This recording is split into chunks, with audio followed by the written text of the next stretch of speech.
time for us to begin. I want to start just by saying, wasn't that a wonderful worship service? I'll tell you what, Scott hits a home run every week, but that today was even better. And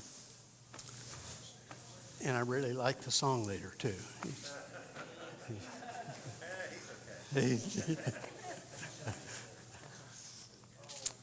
We are in Luke chapter 10. We're talking about being the very best disciples that we can be, which is perfectly in line with what Scott was talking about this morning. But sometimes we come upon instruction from Jesus that's hard. That's why it's referred to as a cross. Sometimes it's hard because it's just hard. Sometimes it's hard because we are struggling with something that is a part of our life that we're having to perhaps give up. We're going to talk about the rich young ruler this morning, among other things. Sometimes the instructions come because they're hard because we have been taught one way and suddenly we're confronted with maybe what I've always been taught isn't exactly what Jesus was talking about. And so we're going to deal with some topics this morning. We're actually going to look at 3 different points of discipleship. And these each being teachings from Jesus.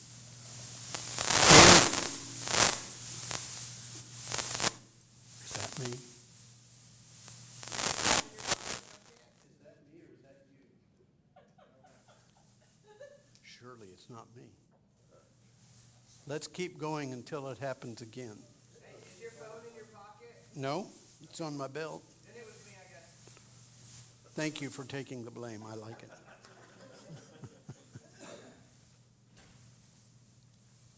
Each of these teachings is hard in its own way, and yet each of these teachings shapes us and molds us to be people who are more clearly identified with Jesus. And we're going to begin with one teaching that I'm afraid some people in here may have a hard time accepting what I'm going to say this morning. And if that is the case, feel very free to come talk to me, okay? There has been a traditional teaching that I think may not be entirely accurate all the time. And so we're going to confront this morning and actually talk about this. We're going to be in Mark 10, and we're going to read, to begin with, we're going to read verses 2 through 12. Let me read these, and then we'll do some examination. Some Pharisees came up to Jesus, testing him, and began to question him whether it was lawful for a man to divorce a wife. And he answered and said to them, "What did Moses command you?" They said, "Moses permitted a man to write a certificate of divorce and send her away." But Jesus said to them, "Because of your hardness of heart, he wrote you this commandment. But from the beginning of creation, God made them male and female. For this reason, a man shall leave his father and mother, and the two shall become one flesh. So they are no longer two, but one flesh. What therefore God has joined together, let no man separate." In the house, the disciples began questioning him about this again, and he said to them, "Whoever divorces his wife and marries another woman commits adultery against her. And if she herself divorces her husband and marries another man, she is committing adultery. Okay. We live in a society where about between 40 and 50% of first-time marriages fail.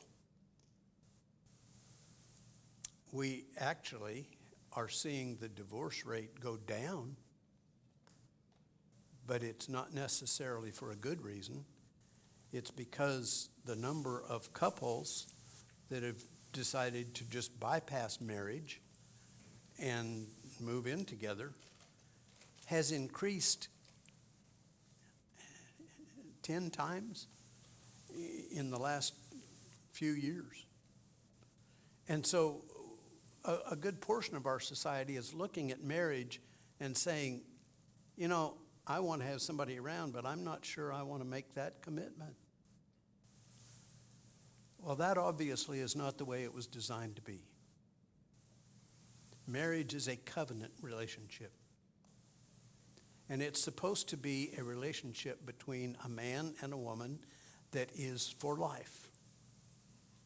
I think it is very proper for us to mention here Malachi 2:16, where God says, I hate divorce. It is not a part of God's plan. And therefore, those who would pursue that are pursuing something outside of God's will.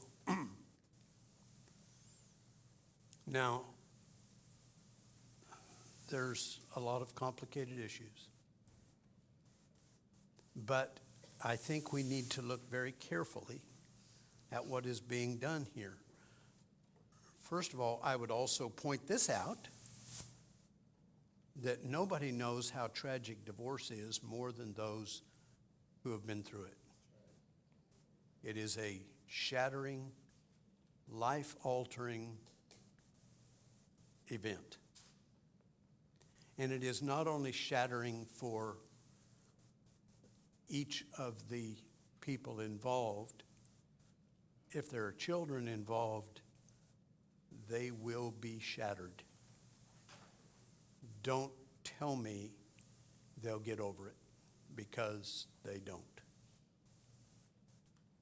It is, now they will learn to adjust, but they would learn to adjust with the death of a parent too.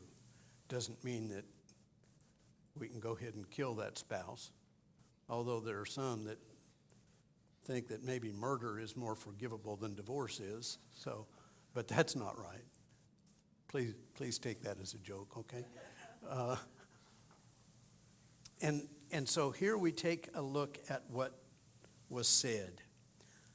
I would point out this also, a very interesting part of this, when Jesus said, for this reason a man shall leave his father and mother, and the two shall become one flesh. A man shall leave his father and mother. Now, we're used to thinking in terms of, and certainly,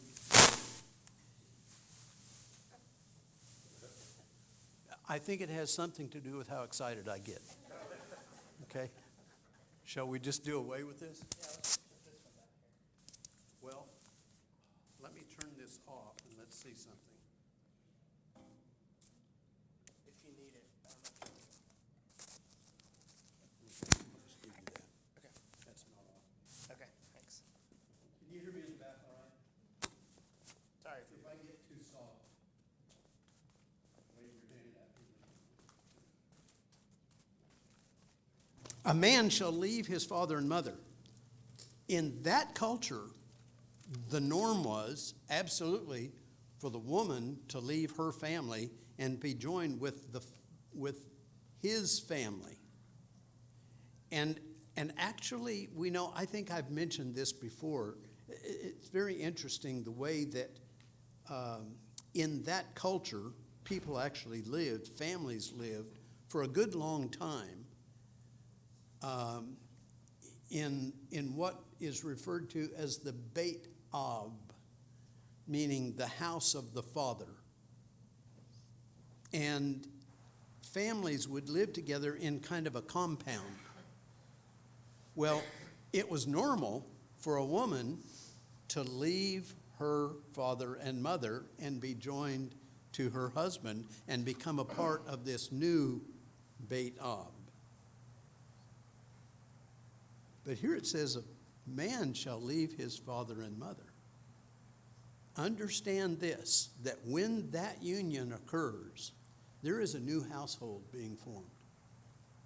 And neither of them should be running back home for consoling or for whatever else. Now, maintain the relationship with parents, that is correct. Receiving good advice from parents, that is correct. But escaping your spouse and going back, that's wrong. Jesus was laying down an interesting teaching here that these people were not used to hearing. But this is not the only place. I want us to read a couple of other verses and get maybe a larger perspective here. Would somebody look up Matthew 5, 31 and 32? Matthew 5, 31 and 32. And somebody else look up Matthew 19, 7 through 9. Let's just do those two, and then we'll move on to a couple more. I've got Matthew 5. Read that for us, please. 31, 32. Yes. It has been said, anyone who divorces his wife must give her a certificate of divorce. But I tell you that anyone who divorces his wife except for marital unfaithfulness causes her to become an adulteress, and anyone who marries a divorced woman commits adultery. Okay. What's Matthew 19, 7 through 9 say?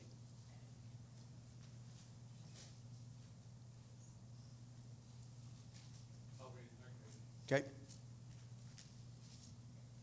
Why then did Moses command one to give a certificate of divorce and to send her away? He said to them, because of your hardness of heart, Moses allowed you to divorce your wives, but from the beginning it was not so. And I say to you, whoever divorces his wife except for sexual immorality and marries another commits adultery. Okay. Let's read one more because it fits right in with this before we look at a very different sort of verse. What's Luke 16:18 say? Luke 16:18. 16:18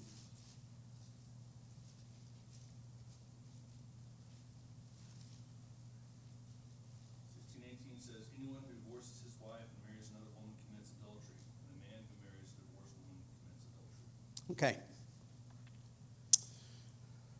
Divorce literally means send away. If in a married relationship somebody starts developing this idea that they want to send their spouse away, it's wrong. Whenever there is a divorce, there is sin somewhere. This does not mean that both sides are sinning, but there is sin involved because God doesn't want one party to send the other away. If sending away starts to become a part of the process, we just use the word divorce. But if that becomes a part of the conversation, you're going down a path that God didn't desire. And you don't have to go down that path, because there are ways to fix things. If there are couples that are experiencing problems, which is very common, it just means that they might need a little bit of outside help to help them get through that. And we have available to us wonderful counselors that can actually help through those very difficult situations. Take another step here. What if there has been marital infidelity, where one has broken away and had a sexual relationship with somebody else? Does that automatically end the marriage? It does not. Now, the party, we would call them the innocent party here. I'm not sure I'm comfortable with that, but the less guilty party, if that infidelity on the part of the other happens, then even Jesus himself says this is a cause for you to break away. This is a reason. But you don't have to. He allows that this can happen, and in some circumstances it seems like it's just almost impossible for this not to happen. But did you know that in the United States now, between 60 and 70% of the marriages where infidelity has occurred actually survive that, and they stay together?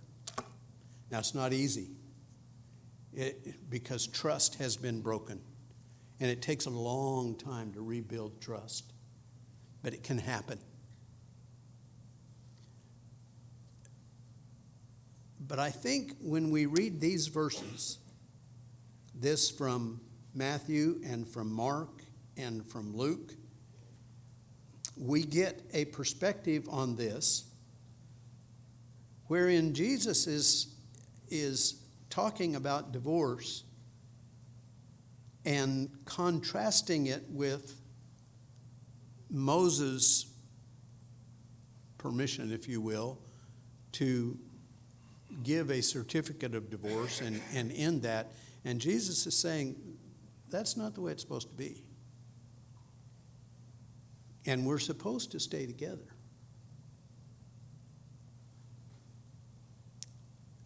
There have been many, and this is where there's going to be some people that object to what I'm saying right now, but it's okay. There have been many within our own brotherhood who have concluded that if ever there is a divorce, that both people are kind of anathema, separated. I heard it described one time as they feel like they have a great big D imprinted on their forehead. That should not be. Because there are, in fact, those people whose marriages end against their will. They do not want it to end, but the other wants it to end. And so, if I was just speculating here on this, I would be on kind of thin ice. But I want to show you something in 1 Corinthians. 1 Corinthians chapter 7.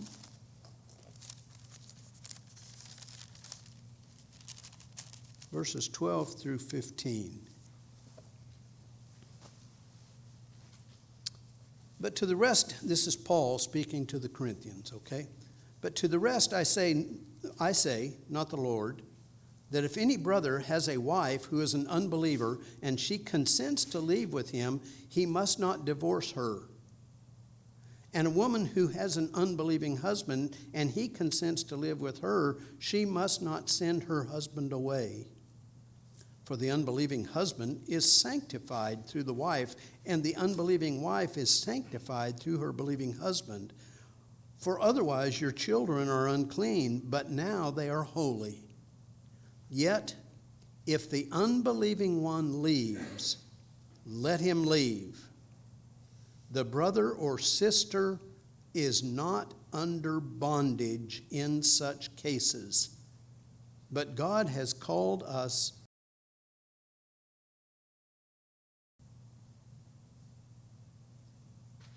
few things there to unpack. If there is a marriage, and one, he is specifically mentioning unbelievers, those who are not willing to go along.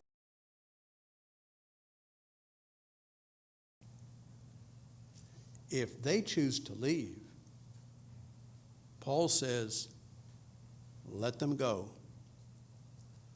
The believer is not under obligation in that case. That means that marriage is over. That believer is no longer bound by that marriage. I don't think this is a stretch out of logic or out of good discipleship or good theology. If there are two who claim to be believers, but one acts like an unbeliever and leaves, same thing applies. They are disregarding the will of God, and they are leaving.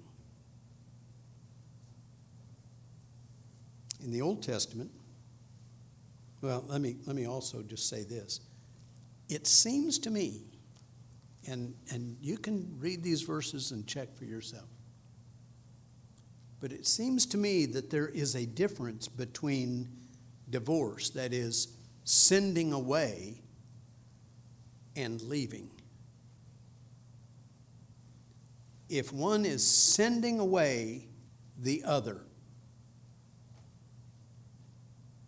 unless it is for marital infidelity, it's wrong. But if one chooses to leave, what is the faithful one to do? Are we to brand that D on their forehead as well? That seems contrary to what Paul is saying. I find it interesting that in the Old Testament, Israel was often referred to as adulterous because they broke the covenant with God. And therefore, in this context, when one breaks the covenant of marriage, which is a covenant between two people and God, they are adulterous. And I think we can identify them as adulterous even if there is maybe even not sexual immorality involved, but they've just broken the covenant.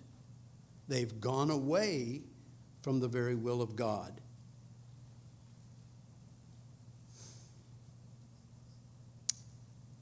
I've got to tell you this, that very, very sincere and knowledgeable brothers and sisters in Christ have come to very different conclusions on this, because it's a tough, tough question. The bottom line is that we don't want that to be a part of our existence. We would rather divorce never occur. It's one of the reasons I have kind of shied away from doing weddings. I'd much rather do a funeral than a wedding, because when I bury them, they stay buried.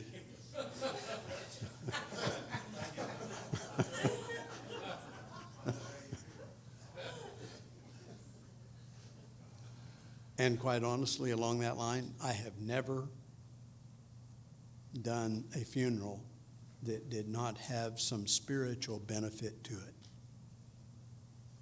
But I've got to tell you, I've done some weddings wherein down the road there doesn't seem to be any spiritual benefit to that.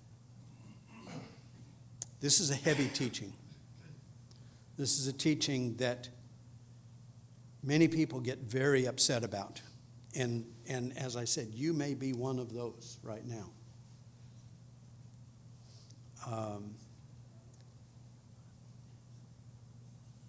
I came to the conclusion of what I'm teaching right now many years ago. And when I taught this publicly, it caused some real consternation. But I had an eldership who wrapped their arms around me, and they wanted to hear my reasoning. And they asked me to come in and explain to them why I taught what I taught, and I did. And they said, "Sounds right." Pat, I got Yes. a question. You talk that there's a prescription. I know it's not you, but this idea where we do the scarlet letter on people. Mhm. Where does that come from? And because I don't see a prescription in the Bible for treating these people differently than others. Obviously. Well, I think it comes from seeing Matthew, Mark, and Luke and ignoring 1 Corinthians. That 1 Corinthian passage, by the way, is called the Pauline exception. I think people have been very comfortable for many years taking these verses in Matthew, Mark, and Luke at pure face value, just applying it to our culture right now with the words that we're used to using. And therefore, if there is divorce involved, they assume that everybody is guilty. I have seen congregations destroyed because of this. A number of years ago, I went on a mission trip to Ukraine, and there was a congregation there who had been influenced by a particular school of preaching in the United States. And that school of preaching came in and said, "Your preacher can't be your preacher anymore." Because before he was a Christian, he was married to somebody else. Whoa, whoa, whoa, whoa, whoa.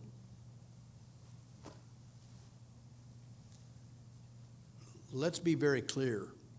Before we become Christians, that life is erased. Read Romans 6. That life is set aside. We become new people. All things become new to us. I think that school of preaching was doing terrible damage in an unwarranted way. And I don't think it was fair, and I think the result of it was an ungodly act. I think we have been too easily persuaded by a few verses and not looking at the whole.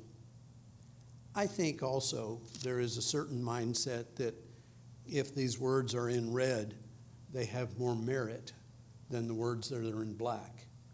But understand what we call apostolic authority, and the teachings of Paul are as valid as the teachings of Jesus, because he got his teachings from him. Okay?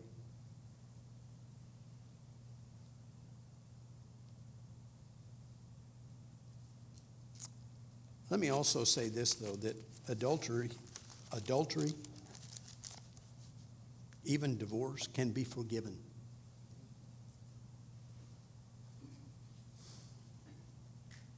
Oh, there's so many hard questions in this. But if someone thinks that they can just go ahead and unscripturally end a divorce, end a marriage, and then later they're looking down the road and said, well, I'm going to go ahead and do this. I know it may not be right. I'm going to do this now, and I'll just repent later. No, that's flaunting grace. It's ignoring what God is trying to tell us. Pat, Yes. address that phrase in 1 Corinthians where Paul says, "This is me speaking, not the Lord." Okay.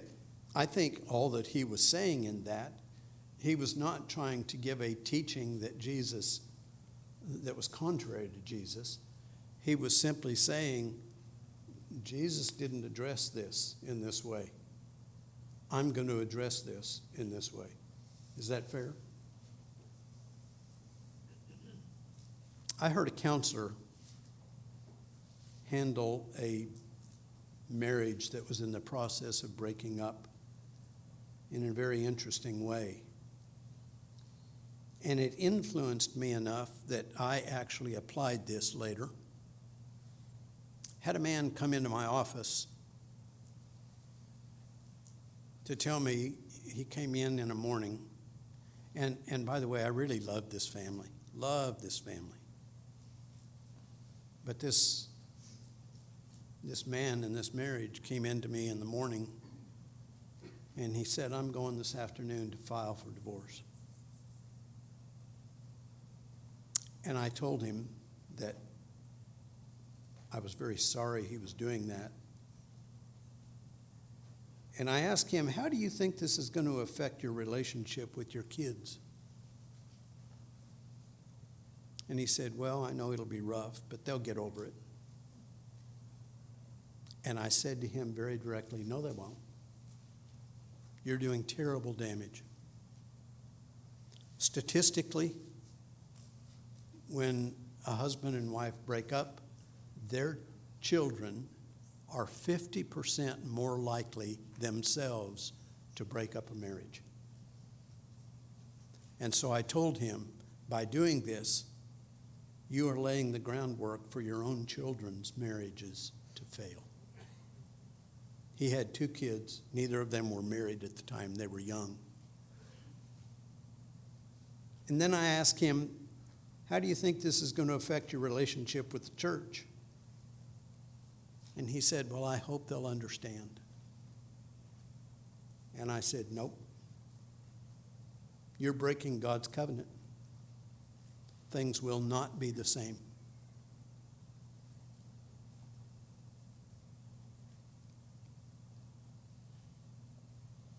I would add another question on that if I was in that same counseling position now. I would say, how is your life going to be better after this divorce? And in many cases, they would say something like, well, it's probably going to be more peaceful.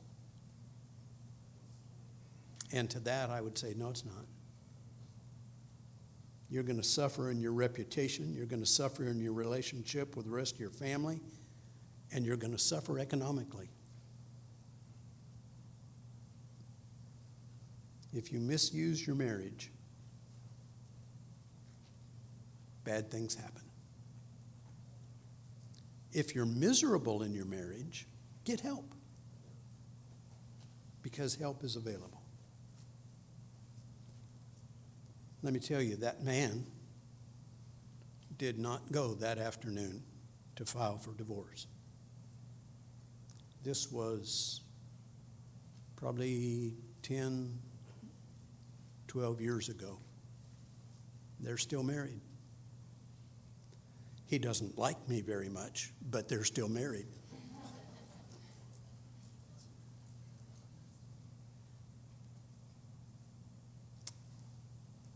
Any comments or questions? Well, the thing about in divorce and remarriage, having done most of my time teaching single adults divorced again, there's the aspect in 2 Corinthians chapter 5 of the ministry of reconciliation. And we don't mention that whenever we talk about divorce and remarriage. We gloss over it.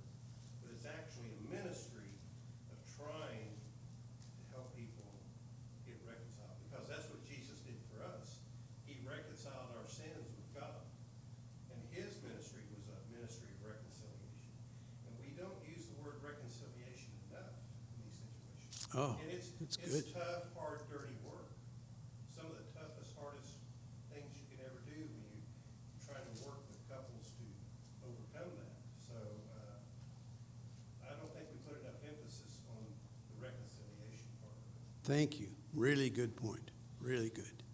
I think this is also one of the times where we sort of give an example of a demonstration of Jesus' teaching as one that had authority. Because he says, you know, God made them male and female, and Abraham only said this because of the hardness of your hearts, because you were gonna do it anyway. And he says it as, because he was there. I mean, he witnessed all of these events as the scriptures were being written. He was right there. He knew why things were done. He knew what they actually meant versus what you've been taught. And you know this had to drive the Pharisees nuts, because he was this sort of guy that was younger than they were, who was saying, no, this is why it happened, because you guys are jerks. And it's not, you know, Okay. he was speaking with authority because he was present at the time that the things were done. It's one of those times where it's like, wait a minute, you were, oh, Jesus is God. You know, he was there during the whole process. And I think this point brings us to the reality, divorce. God says he hates divorce because it breaks his heart. It is something that is wrong, number one, because God says it's wrong, but it's wrong because it's harmful to people. And he doesn't want that covenant broken. I don't want anybody to get the idea that I am excusing divorce on any level. It is always painful. It is ugly. It is something to be avoided. But let's look at a big picture and understand that sometimes there are people who, outside of their consent, had a marriage end, and they are left broken. And what they need is for the church to wrap their arms around them and say, we still love you. Okay? Yes, sir. So something that I've wrestled with for years. We've had several people we know, my wife and I, that have gotten divorced. I remember being in young marrieds class, 27 couples, and 3 are still together. We were having a conversation the other day about how we went on a little weekend getaway and met another couple. And they asked, how long have you guys been married? And we said 22 years. And they went, oh my God, 22 years? That's something. And they were there as boyfriend and girlfriend, I guess. I don't know what you call adults that date now, boyfriend and girlfriend or whatever, but they were there. And the guy said, I want what you guys have. And I'm sort of going, I don't think you understand how much work goes into that. I think of people that I've been to so many funerals over the last 4 or 5 years. People that are married 60, 70 plus years. And that were mentors of mine. And all they talked about was, yeah, and they get up there and they go, these people were always so kind and loving and gentle with each other. But when they're your mentor and they tell you what their marriage was really like, you know, it wasn't always loving and joyful and happy and rainbows and everything. There was hard, difficult times in their lives. Do you think it is, and not just, and I've been to many churches growing up, and this is not just a topic that's hard for the Church of Christ to cover. Do you think that it is that we do such a disservice in the church of not talking to young couples about how tough marriage is, and we just focus on the wedding so much and all the joy and happy feelings you were kind of talking about? I honestly, I'd rather much go to a funeral than to somebody's wedding. You know, I'm with you on that, because I don't know if we just do a disservice to these young people that are getting married, or maybe middle-aged people or older that are getting remarried, to talk. You're gonna go through some stuff, like some real stuff, and you're gonna have to deal with that. Could be that we're not teaching enough. But this is hard. But I think this is real, and it gets down to life. So God hates divorce. We don't want to go there. But when people are there, let's see the big picture and see what's actually going on. And see who's sending away and who's leaving. Has a lot to do with it. Hey, Pat, I think we need to be mindful also. I was in the middle of a divorce with some people that I love very, very much, and I was asked to pick sides. Hmm. And the side that I always landed on was the side of their marriage. And so I think that it's a temptation when, and I don't think that this is what you're saying, but it's a temptation to say, well, let's find out who's leaving, and then we can villainize that person. You know, I think that there's a real temptation to do that for me with people that, me personally, this might just be exactly that you guys are getting drawn into, I apologize.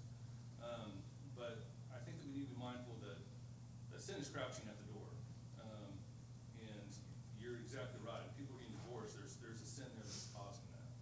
And it very well could be that, you know, to end with one over there, we don't have a realistic expectation for what marriage should look like. One of the best things I ever saw was two of my best friends fighting. I was like, man, they fight, and that's okay, and they still love each other. But I do think that we need to be mindful that sin is crouching at the door, and I don't know, I still don't know if we stand the scarlet letter on one of them, not the other, you know. And that's what I Okay. just want to be careful. Fair. That fair statement. Yes, sir. I think one of the things that we often overlook is the part that, you know, all the rest of us play, which is if we have friends or people that we're close with who are having struggles in their marriage, they'll often come to us, and how we respond as Christians to them and the advice that we give can heavily weigh on how they go back to their spouse or how they don't. And the judgment that we do or do not pass on to them when they are struggling and willing to come to us, we need to have grace for them so that we can maintain that relationship with them and to help their marriage. Yep. The object is to always love people. Even if they're sinning, we're hoping to love them back. I would say, in relation to somebody saying, I want what you have, next month, Carolyn and I will have been married 51 years. And if anybody would say to me, I want what you have, I would say to them, yes, you do. Because I kind of like her still.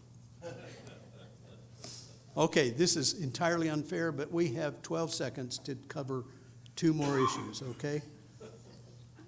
There is the next passage, and we're obviously not going to get into this in any depth, but the next passage is having to do with Jesus welcoming children. There were a group of children that were coming to him because they wanted to be touched by him. And the disciples that were kind of guarding Jesus, his entourage, were not allowing them to come. And Jesus said, let them come. And you can picture Jesus putting his arms around these children. I want you to look up something online. Google in Camp Mystic Children with Jesus. And there is a picture that is just absolutely heart-ripping of these little girls running into the arms of Jesus. We are to come to him as children. That doesn't mean, it means in a childlike way, not in a childish way. Recognizing his authority, recognizing his love, and submitting ourselves to that. And as we picture him loving those children, understand he loves you just that much. And he wants you to come running to him as well, so that he can wrap his arms around you. And the last part of this chapter deals with the rich young ruler. And let me just say this. I think that rich young ruler was being confronted with a dilemma that he did not expect. He came to Jesus with the attitude that he was a pretty good guy, and he was doing everything he was supposed to. But reading that passage, Jesus said, it says that Jesus loved him, and then Jesus said, there's one more thing. Go and sell all that you have and come and follow me. And I don't know if I'm speculating too much here, but was Jesus actually extending an invitation to that young man to come and to be a part of that group of people that were following Jesus around? I think he was. And this young man was confronted with the reality he can't have it both ways. He's going to embrace materialism, or he's going to embrace Jesus. And the choice has to be made. We live in a world that is increasingly addicted to materialism. I don't think what this means is that all of us have to sell our houses and our cars and everything and live without that. What it means is that we have to decide what we're going to embrace and what our priorities are. It was a tough choice for this young man. We never hear any more about him. Optimistically, I'd like to think that somewhere down the road, he said, yeah, I can do that. But we don't know. We just know that at that moment, he was heartbroken because he loved his stuff and he thought he was doing okay. And Jesus smacked him right between the eyes with a reality that says, you've got a wrong priority in your life. Add anything else to anything that we've said. That rich young ruler, Jesus says the second half of the Ten Commandments. And that's notable because the first half is how to love God, make him number one. And the second half is how to treat your neighbors. So what God is saying, yeah, you've got stuff, you treat your neighbors well. So, but God isn't the number one thing in your life. And you have to, your money is. And that's what the difference lay there. That's a good point. Good point. I wish we had more time, folks. We're already 4 minutes, almost 5 minutes past time. Thank you for being here. We will press on in the book of Mark.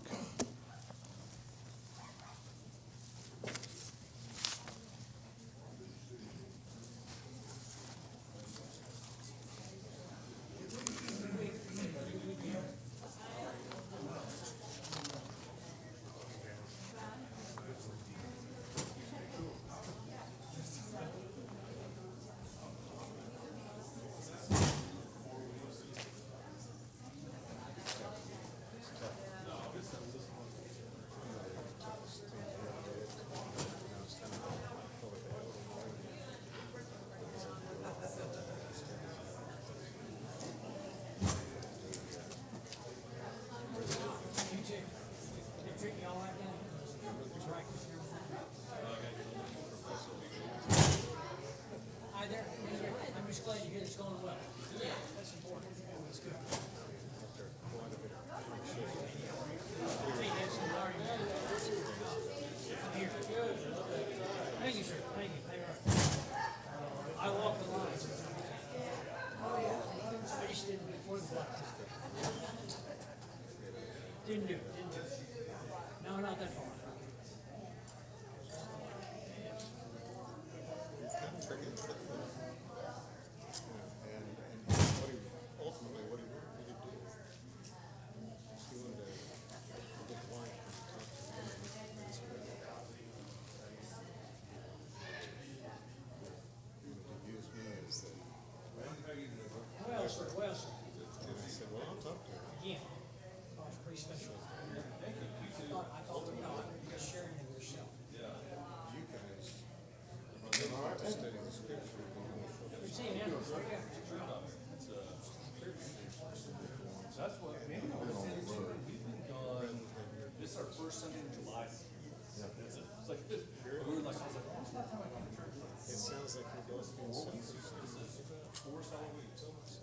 coaching a basketball game. So you do it to yourself. Well, we've been, our youngest wanted to play, he let him go to the organization, didn't really like how it was going. I knew the